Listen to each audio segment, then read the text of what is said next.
reçu, il m'a beaucoup nourri.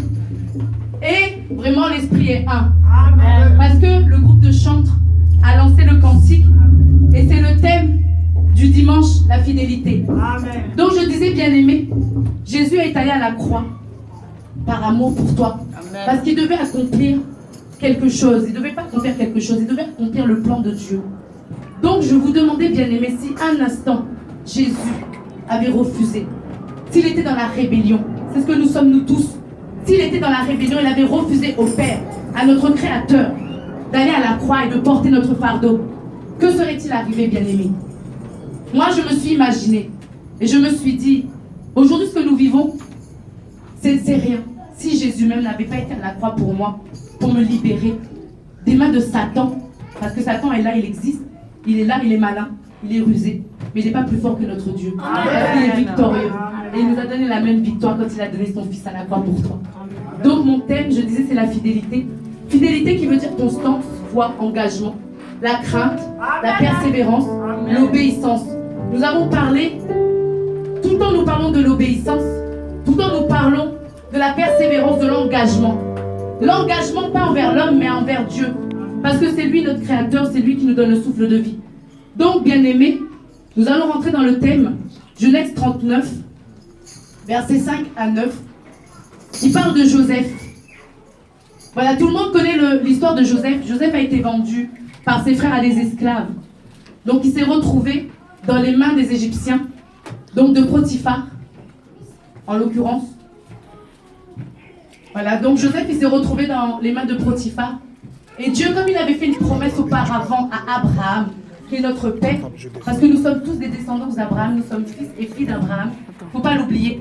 Dieu avait dit à Abraham, dans Genèse 15, pardon, excusez-moi, on va prendre Genèse 15, excusez-moi.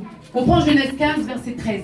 Parce que ça, j'estime que c'est très important de relater ce fait qui est venu vraiment nous montrer la puissance de notre Dieu et sa fidélité envers l'homme. Donc l'Éternel dit à Abraham, dans le verset, dans Genèse 15, verset 3, qui a le verset, qui peut le lire? Je lis la parole du Seigneur avec respect. Alléluia. Abraham dit, tu ne m'as pas donné de descendance. C'est celui qui est né dans ma maison qui sera mon héritier. Amen. Continue, s'il te plaît. Alors la parole du Seigneur lui parvint. Ce n'est pas lui qui sera ton héritier, virgule, mais bien celui qui sortira de toi. Point. Alléluia. Amen. Donc dans Genèse, dans Abraham, c'était pas ce point-là que je voulais soulever. Mais bon, Dieu est bon. Amen. C'est lui qui fait toutes choses. Moi, je suis que son instrument. Donc il n'est pas parfait, bien sûr. Voilà, mais le Saint-Esprit est là, il va m'aider. Amen. Donc l'Éternel dit à Abraham, va-t'en de ton pays, de ta patrie, de la maison de ton père, vers le pays que je te montrerai. Je ferai de toi une grande nation, et je bénirai, je rendrai ton nom grand. Deviens donc une source de bénédiction. Je bénirai ceux qui te bénissent, je maudirai celui qui te maudira. Toutes les familles de la terre seront bénies en toi. Amen. Donc Abraham qui connaissait Dieu, je l'imagine, parce qu'il a exécuté sans broncher. La fidélité commence, la fidélité d'Abraham, qui était déjà là, bien entendu, bien avant, je suppose. Parce qu'il s'en va, il ne bronche pas, il s'en va, il écoute Dieu et puis il s'en va. Il abandonne tout et il suit la voie de Dieu sans même le voir. Amen. Voilà. Donc moi, je voulais vous interpeller sur le verset 15, le chapitre 15, pardon, qui dit, dans le verset 13, l'Éternel dit à Abraham, sache que tes descendants seront des immigrants. Il dit, Dieu dit à Abraham que tes descendants seront des immigrants. Nous sommes les descendants d'Abraham. Amen. Voilà. Il continue et dit, dans un pays qui ne sera pas le leur, ils y seront esclaves et on les maltraitera pendant 400 ans. Mais Dieu Tout-Puissant dit à Abraham, je jugerai la nation dont ils auront été les esclaves et ils sortiront ensuite avec de grands biens. Amen. Donc voilà la promesse de Dieu pour nous, bien-aimés. Amen. Nous avons des tribulations, c'est ce que Dieu dit à Abraham. Il ne dit pas, Abraham, je t'envoie dans le pays et tout sera formidable. Il dit à Abraham, va, fais-moi confiance, écoute ma voix, et je te conduirai, toi et ta descendance. Ta descendance, d'éternité en éternité. Parce que nous au monde des enfants. Donc ces enfants-là qui sont eux-mêmes des enfants d'Abraham. Donc voilà ce que Dieu promet à Abraham. Une alliance formidable, exceptionnelle, qu'on ne peut pas oublier, qu'on ne peut pas cacher. Ça, c'était le premier verset, le premier sujet. Maintenant, j'aimerais qu'on vienne maintenant à Genèse 39, versets 5 à 9. Là, on nous parle de Joseph.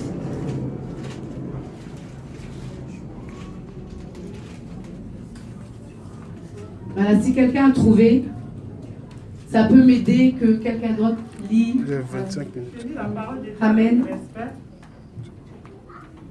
Genèse chapitre 39, versets 5 à 9. Alléluia. Dès que Potiphar l'eut établi sur sa maison et sur tout ce qu'il possédait, l'Éternel bénit la maison de l'Égyptien à cause de Joseph. Et la bénédiction de l'Éternel fut sur tout ce qui lui appartenait, soit à la maison, soit au champ.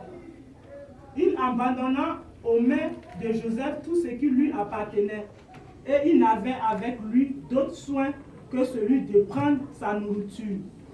Or, Joseph était beau de taille et beau de figure. Après ces choses, il arriva que la femme de son maître porta les yeux sur Joseph et dit: « Couche avec moi. » Il refusa et dit à la femme de son maître: « Voici mon maître ne prend avec moi connaissance de rien dans la maison, et il a remis entre mes mains tout ce qui lui appartient. Il n'est pas plus grand que moi dans cette maison, et il ne m'a rien interdit excepté toi, parce que tu es sa femme. » Amen. Alléluia. Amen. Donc voilà, Joseph a été vendu, il s'est retrouvé dans la main de Potiphar. Maintenant, regardez comment le malin est vicieux. Il passe par la femme de Potiphar pour venir détourner Joseph du plan de Dieu. Mais Joseph, qui était très fidèle et qui recevait des visions de Dieu même, lui-même, il avait compris, il avait le discernement. Donc, la femme de Potiphar vient avec toute sa splendeur, j'imagine, tenter Joseph. Joseph qui était pur, chaste, donc il n'avait jamais connu de femme. Donc elle vient là et vient tenter Joseph. Mais Joseph était fidèle à Dieu. Parce que pour lui, la position, le statut qu'il avait ne dépendait pas de Potiphar, ni de sa femme. Il savait que c'était le Dieu vivant, le Dieu très haut. Le Dieu même qui avait béni Abraham. D'accord, son aïeux. Donc il savait que personne ne pouvait détourner, déjouer même le plan de Dieu.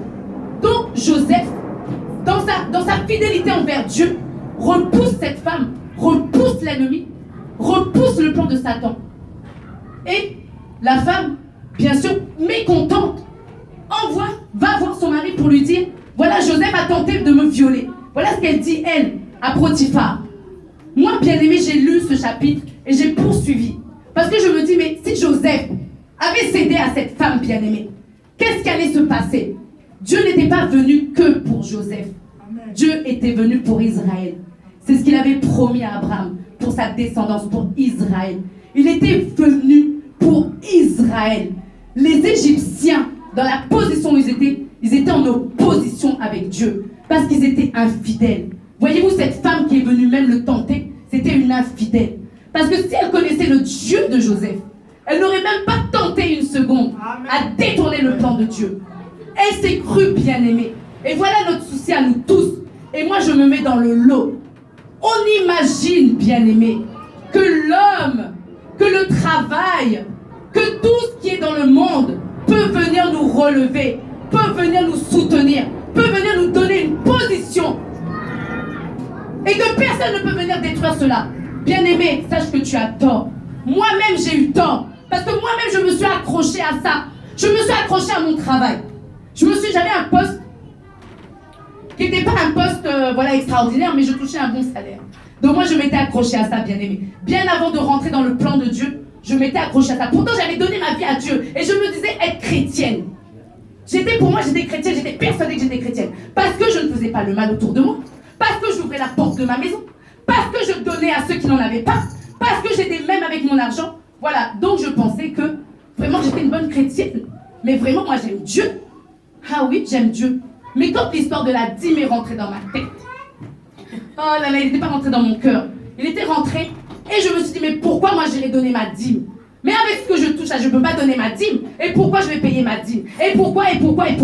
Parce que je m'étais accrochée à mon travail. Parce que je supposais que mon travail allait me sauver. Voilà, que le travail était le salut de mon âme. Sauf que je n'avais pas compris la parole de Dieu. Je n'étais pas encore aujourd'hui nourrie comme je le suis aujourd'hui. Bien aimée. Bien que je suis avec des faiblesses, avec des failles comme vous tous, Dieu est venu. Il m'a ôté cet argent. Voilà.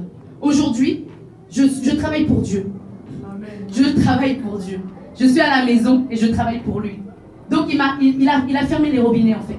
Il a fermé les robinets. Et je me suis dit, Dieu, pourquoi tu as fait ça? Moi je te sers, je te donne ci, je fais ça pour toi. J'accompagne, j'aide, je suis à l'église, je suis à l'intercession, je fais ça, on me dit de faire ça, d'accord, on m'humilie, je dis rien. Donc pourquoi tu m'enlèves l'argent en qui j'avais mis toute mon espérance, bien aimé? Le seul réconfort que nous avons.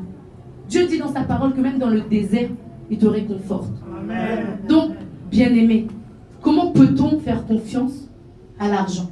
Comment peut-on faire confiance à l'homme? Quand Dieu même lui-même connaît le cœur de tous les hommes, il connaît nous-mêmes notre cœur. Donc comment pouvons-nous nous abandonner à l'homme et à tout ce qui entoure l'homme? Soyons bien aimés dans les choses de Dieu.